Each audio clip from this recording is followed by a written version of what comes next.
Sexual abuse in New Zealand. What if I told you that New Zealand was in the top 5 countries in the world for sexual abuse? What if I told you that only 13% of sexual abusers are convicted? What if I told you that your little girl has a 33% chance of being sexually abused? That is our reality. How would that make you feel? Every time you walk down the street, you pass a sexual abuser or victim. When you become oppressed, there are 3 different ways people react. Some react by flying or fleeing. They run as fast as they can and do whatever they can to get away from the predator. Some people fight, punch, kick, scream, bite or yell to scare the predator away. Some people freeze. Their feet become concrete or lead. They cannot move, scream, yell or do anything to help themselves. According to New Zealand Child Abuse, 223 million people worldwide experience serious sexual abuse. That is nearly twice the population of Japan, 5 times the population of Australia, or almost the whole population of America. That means that theoretically, 74,333,333 people froze in that situation. They could not do anything. Imagine how that would make you feel. Absolutely useless. Nothing you can do to get away from your attacker.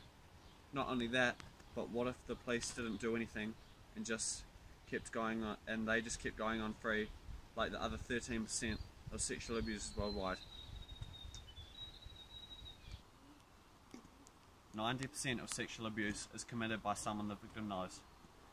That can be anyone from your next door neighbour to your school bus driver, your gardener, or even the babysitter. And sometimes it's not just a one-time thing. 25% of surveyed victims said they experienced the violence more than one occasion.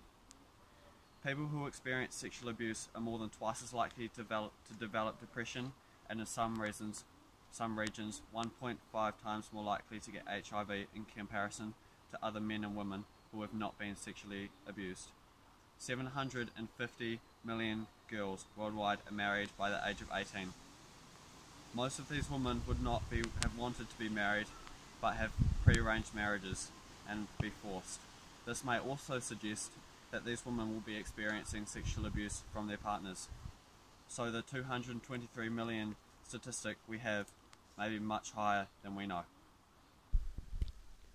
The aftermath of the sexual violence can be just as devastating as the violence in the first place. Many victims develop depression, become bipolar, anorexic, or decide to take their own lives. Most victims don't talk about it, and that's half the problem. They feel like they cannot talk to or tell anyone, and they feel like they're only one in the situation they're experiencing, when in reality your best friend could be going through the same exact thing. Or that kid in class who sits out of view from the teacher, or the most popular kid on the block could be all victims of sexual violence. The difference between a survivor and a victim is the survivor has been through all the side effects and has talked and sought help for their problems. You can talk about it. You are not the only one experiencing this.